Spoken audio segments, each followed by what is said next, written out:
This is our existing application looks like. We have four tabs: pre-processing, accuracy, classification, and visualization. In the pre-processing tab, we actually loads the dataset which we use for classification. So here I have loaded the dataset, and once I have loaded the dataset, it automatically populates the attributes in the dataset. So if you see here, there are different attributes like color, direct name, duration are loaded here. Once you click on any of the attributes, it shows the statistics of that attribute like count, minimum, max, mean, mode, and it also shows is it a numerical value or is it a categorical value. As our data set has missing values, and also our data set is very small, we'd like to replace all the missing values with mean and mode, like numerical value with the mean and categorical value with the mode.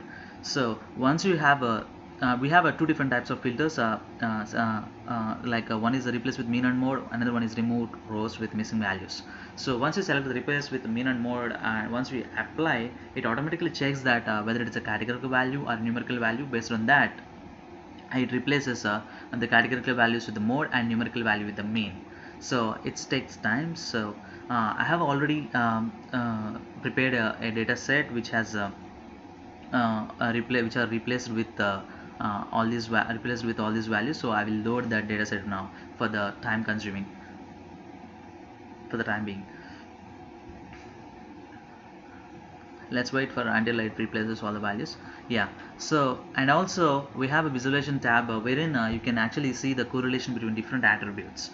We are taking only the attributes which has a less correlation. Once we hit on apply, it automatically plots the correlation matrix wherein you can see the correlation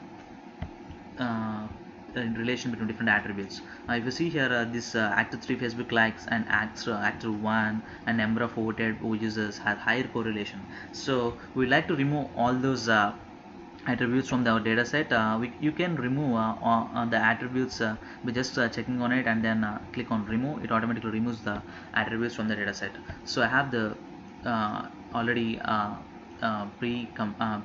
pre-adjusted data set, so I'm loading that one now.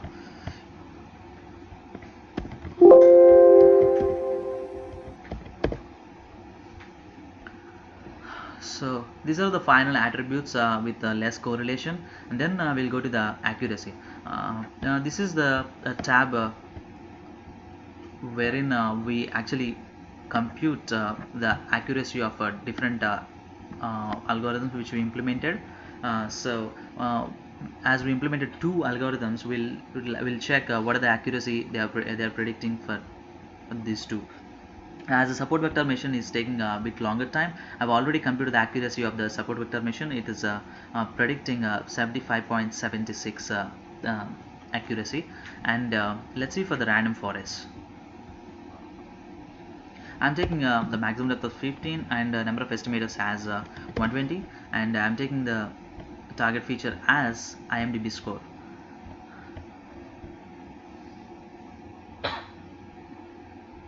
Yes, it has computed the accuracy as 78.37. So as we already discussed, the performance metrics we have used for choosing these two algorithms, like AOC value, ROC curve, and confusion matrix, based on the ASU values.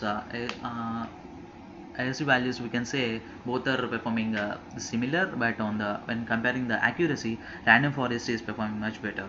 So we can say that random forest is the best one out of all these three. And then the next one is classification.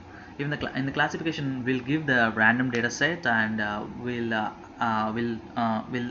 use the trained model to predict the classification. So as I said, the support vector machine is taking a bit longer, so for the time being I have already computed the classification for the support vector machine by taking the kernel as poly and gamma as 1 and c value as 1. As our data is not linearly separable, we have chosen the kernel as poly.